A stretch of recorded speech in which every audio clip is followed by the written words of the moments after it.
Hey there guys, Tom here, welcome back to my movie channel and thank you very much for joining me for this, my top 10 favorite movies of 2019. As usual with all lists, this is my personal list. We're all gonna have our own opinion. That's the great thing about movies. So make sure you jump down in the comment section below and let me know what some of your favorite movies this year have been. Also remember to hit that subscribe button and ring that notifications bell so you never miss out on my take on all things movies. Now, there are a couple of movies that I haven't seen yet that don't come out in Australia until mid-January that I wish I had the opportunity to see. Those were 1917 and Just Mercy, so they would probably make the list if I had seen them because I've been hearing nothing but great things about them, but unfortunately I can't wait till mid-January to do this list. So number 10, I love them. I love them all. And not just the original trilogy, but the sequels and the prequels too.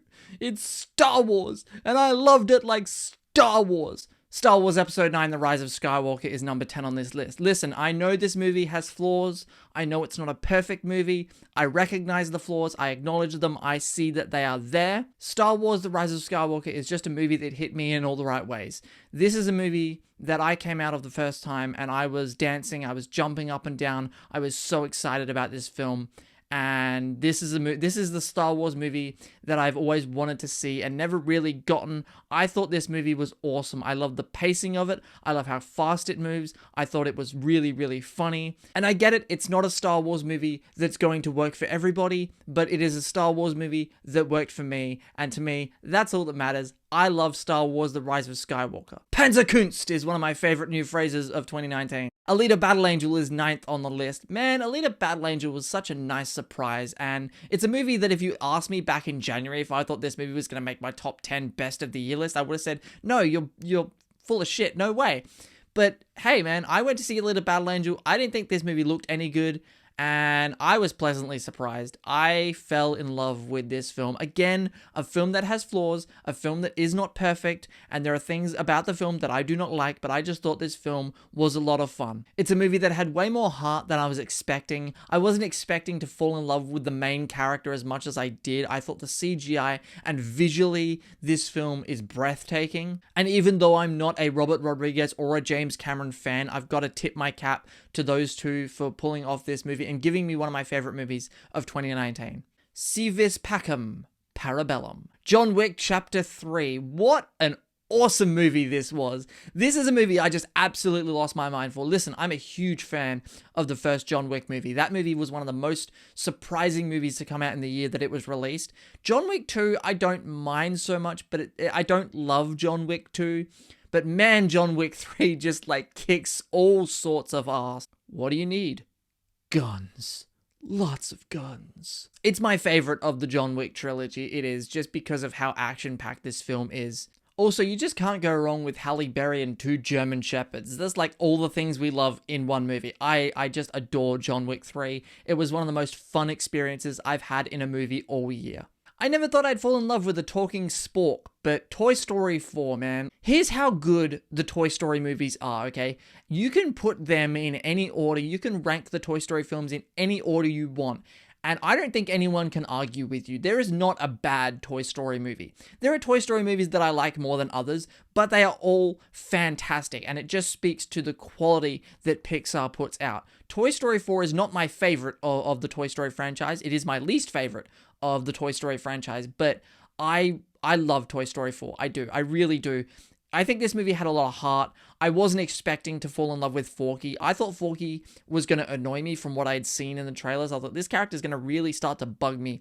And oh my god, I love that character. And then you had the Key and Peele characters, and then you have the ending, which I know hit a lot of people really hard and really emotionally. It didn't hit me as hard as I maybe was expecting it to or wanted it to, but it was still an emotional experience nonetheless, and it brought a good close to Woody's chapter in the Toy Story series, and I really appreciate Toy Story 4. I think it is a fantastic Toy Story film, as all the Toy Story films are. Well, he got yelled at for making a Star Wars movie, so he went and made a movie that's probably going to get nominated for Best Picture. Knives Out. Oh my god, Knives Out. This cast is so stacked. Jamie Lee Curtis, Michael Shannon, Chris Evans. It's an Agatha Christie whodunit with a Hitchcockian thriller thrown into the middle of it. This movie's so much fun. I had so much fun watching Knives Out. This is one of the best written movies of the year. Just the dialogue alone. Every line of dialogue is just like perfection in this film. Rian Johnson movies have always been movies to me that are unpredictable. You never quite know where he's going with his stories, and that's why I'm a big Rian Johnson fan. And Knives Out is no exception to that. I love the cast in this movie. It's one of the best. It might be the best ensemble cast in a movie of 2019 because it's just so good. Everybody is so good in this movie. The directing is amazing. The humor was on point. It's really hard to do, like, to balance a mystery whodunit with comedy because you've got to be very careful to walk that line to have it not feel like it's just a straight up parody of mysteries and whodunits, and this movie walks that line perfectly. Okay, now we've come down to it, the top 5. The top 5 is really an awkward thing for me to try and work out because the top 5 really, you could put them in any order. They are like the best of the best. And this was a movie that I am completely fresh off seeing. I went and saw it last night. It is Bombshell, starring Nicole Kidman, Charlize Theron, and Margot Robbie. It's based on the whole Fox News scandal of Roger Allies getting fired and all this stuff for sexual harassment. Wow, this movie was riveting. I thought this was one of the most unique, different movies I've seen this year because it is funny, it is dramatic, it is very uncomfortable in scenes. There is a scene in particular with the John Lithgow character. He plays Roger Allers in the movie. You have him and the Margot Robbie character. There is a very tense, uncomfortable scene that was riveting. And Bombshell also does a really nice job of blending humor into it as well, where you have like characters breaking the fourth wall, talking directly to the audience at times as they're telling you this story. And yes, it is uncomfortable to watch at times, but it's also really, really entertaining, and the performances are just like out of this world good. The way they made Charlize Theron look like Megyn Kelly is incredible. Margot Robbie's fantastic, as she always is. It's not often you have a movie with Nicole Kidman, Charlize Theron, John Lithgow, and like you have an actress who outdoes them all, and Margot Robbie acts circles around them. It's crazy. Bombshell is a fantastic movie. I know a lot of people aren't really enjoying Bombshell as much as I did, and that's totally cool. I could see why you'd watch Bombshell and come out feeling really uncomfortable, and I did, but to me, that's why I liked it so much, because it had that effect on me. It had the desired effect that the movie was going for. Number 4 is Parasite. Listen, I'm not a subtitle guy. I don't like watching movies with subtitles. It's just not my thing. I prefer to watch and not read. That's just the way I am. But I went to see Parasite because I was hearing how good it is, and I heard the premise and I got really excited, but I didn't really know too much about it. I went in enough that I wasn't really spoiled by anything, and Parasite really surprised me because Parasite is a movie that does a lot of different things. It's very unique. And then the third act is just absolutely batshit crazy. The third act went in a direction that I just wasn't expecting, and it took that turn so quickly.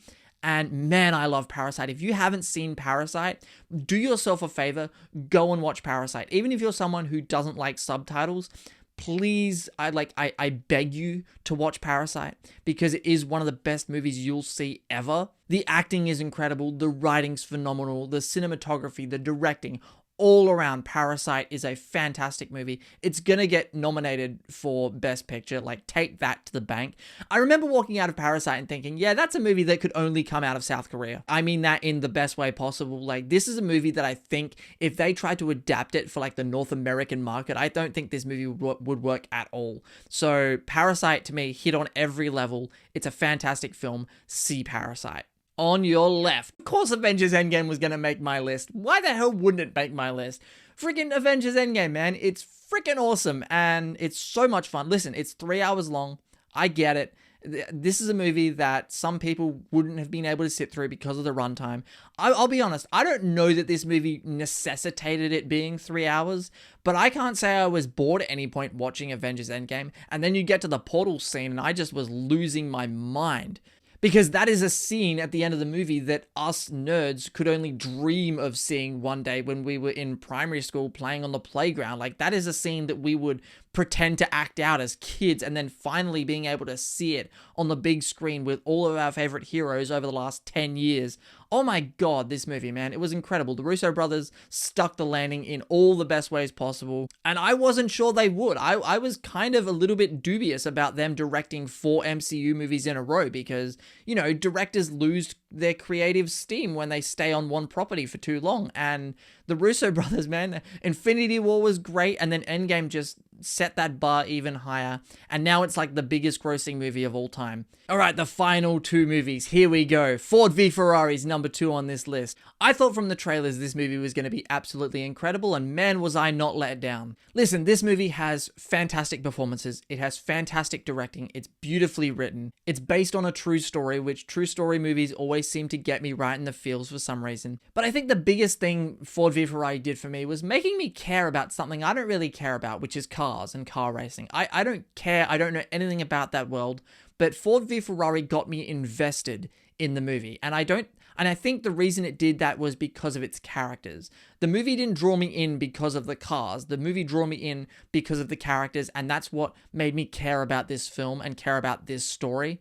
And yes, the car racing scenes are absolutely breathtakingly incredible. And I thought for sure some of that was CGI, but apparently like 99% of that was all done for real, which just blows my mind on a whole nother level. Like, the way this movie is shot, the car racing scenes, the cinema, everything about this film, man. I love Ford v Ferrari. The bigger crime is that I only ever got to see it once. I need to go and see Ford v Ferrari again when I can drag myself away from not seeing Star Wars for a 4th time.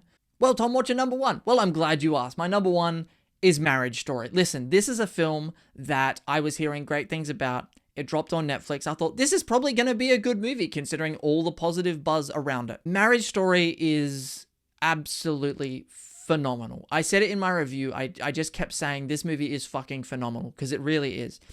The acting in this movie between Adam Driver and Scarlett Johansson, they are the 2 best performances I have seen in a movie, maybe in the last couple of years, but definitely they are the 2 best performances I've seen in a movie this year. The way this movie blends humor, this movie is funny, this movie is emotional, this movie hurts so good, and this movie's so raw and so real, and you really feel like the writing understands what it is like when a family goes through a divorce like this. And then you get to that one argument scene in the movie where like you hear everybody talking about the fight. This movie is riveting from start to finish. It's a fantastic movie. I just wish I could get it on Blu-ray. I mean, I know it's on Netflix. I can watch it anytime I want. It's probably never going to leave Netflix, but I want it sitting on a shelf. I love it that much. And I get it. Marriage Story is going to be a hard movie for a lot of people to watch. If you've gone through if your parents have gone through a divorce or you've gone through a divorce, I can totally see why you'd go, listen, I'm hearing great things. I'm sure it's great, but I'm not watching that. Take it to the bank. Adam Driver is getting nominated for Best Lead Actor. In fact, he's my pick this year to win that Academy Award. I want Adam Driver to win that so badly because he is so good in this movie. And that's not taking anything away from Scarlett Johansson. She is fantastic in this movie. She's probably going to get an Oscar nomination too, but Adam Driver, I think, is a little bit better in this movie than Scarlett Johansson. But overall, this movie is fantastic. It's a perfect film. I don't have any criticisms of it whatsoever. So guys, there you have it. That's my top 10 movies of 2019. Let me know in the comment section below what some of your favorite films of the year have been. Let's jump down there and carry on that discussion. Also, remember, hit that subscribe button, ring that notifications bell, and look out for my video coming up next of my movies of the decade. I'm looking forward to doing that video. So make sure you stick around and look out for that video coming as well in the next couple of days. Once again, thank you very much for watching. My name is Tom, and I will see you guys next time.